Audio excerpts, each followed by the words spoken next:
Hi అండి, welcome to my channel Krishna travelling places. ఈరోజు మరో పుణ్యక్షేత్రాన్ని సందర్శించబోతున్నామండి. గుంటూరుకి విజయవాడకి మధ్యలో ఉన్న మంగళగిరి పట్టణంలో శ్రీ పానకాల నృసింహస్వామి టెంపుల్ చూడబోతున్నాము. విజయవాడ నుంచి మంగళగిరి వెళ్ళడానికి 2 రూట్స్ ఉన్నాయండి. నేషనల్ హైవే 16 అలానే ప్రకాశం బ్యారేజ్ మీదుగా చేరుకోవచ్చు ఇక్కడికి.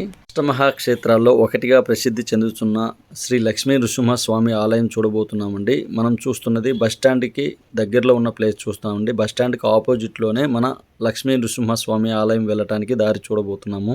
అష్టమహాక్షేత్రాల్లో ఒకటైన 8 పవిత్ర స్థలాల్లో ఒకటైన పుణ్యక్షేత్రం అలానే మంగళగిరి తాడేపల్లి మున్సిపల్ కార్పొరేషన్ పరిధిలో ఉన్న దేవాలయం చూడబోతున్నామండి. చూస్తున్నారు కదా, ఎంట్రన్స్ లో స్వామి ఆర్చ్ ఇవ్వడం జరిగింది. ఇక్కడ మొత్తం 3 దేవాలయాలు ఉన్నాయండి. కొండపైన ఉన్న పానకాల నరసింహస్వామి, కొండ కింద ఉన్న శ్రీ లక్ష్మీ నృసింహస్వామి, అలానే కొండ పైన ఉన్న గండాల నరసింహస్వామి గురించి చూడబోతున్నామండి. శ్రీ లక్ష్మీ నృసింహస్వామి ఆలయాన్ని పాండవులలో ఒకళ్ళైన యుధిష్ఠిరుడు స్థాపించారని మనకు పురాణాల్లో ఉందండి.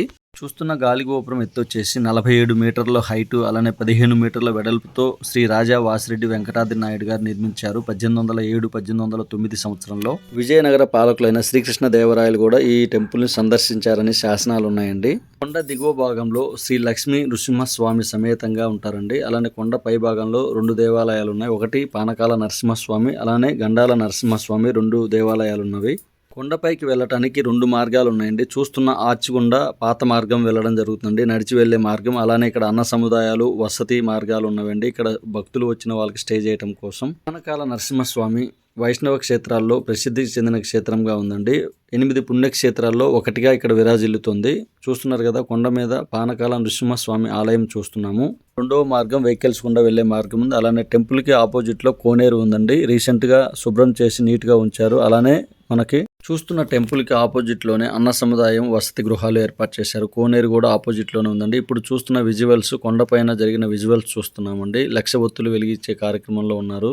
ఈ పర్వతం పైనే లక్ష్మీదేవి తపస్సు చేయడం వల్ల మంగళగిరి అని పిలుస్తున్నారండి. చూస్తున్నారు కదా విజువల్స్, లక్ష ఒత్తులు వెలిగించే విజువల్స్. ఎవరి ముక్కును బట్టి వాళ్ళు లక్ష ఒత్తులు, 1000 ఒత్తులు వెలిగించే కార్యక్రమాలు ఉంటాయండి. చూస్తున్నారు కదా, వ్యూ వచ్చేసి ఎక్సలెంట్ గా ఉందండి.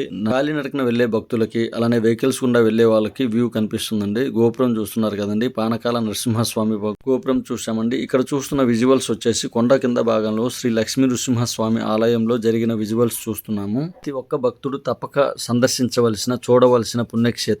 మంగళగిరి పట్టణానికి చేరుకోవడానికి విజయవాడ నుంచి రోడ్డు మార్గం అలానే గుంటూరు నుంచి రోడ్డు మార్గాలు ఉన్నాయండి. ఫస్ట్ టైం కనుక మన ఛానల్ని చూస్తున్నట్లయితే ప్లీజ్ సబ్స్క్రైబ్ చేయగలరు. Thank you for watching.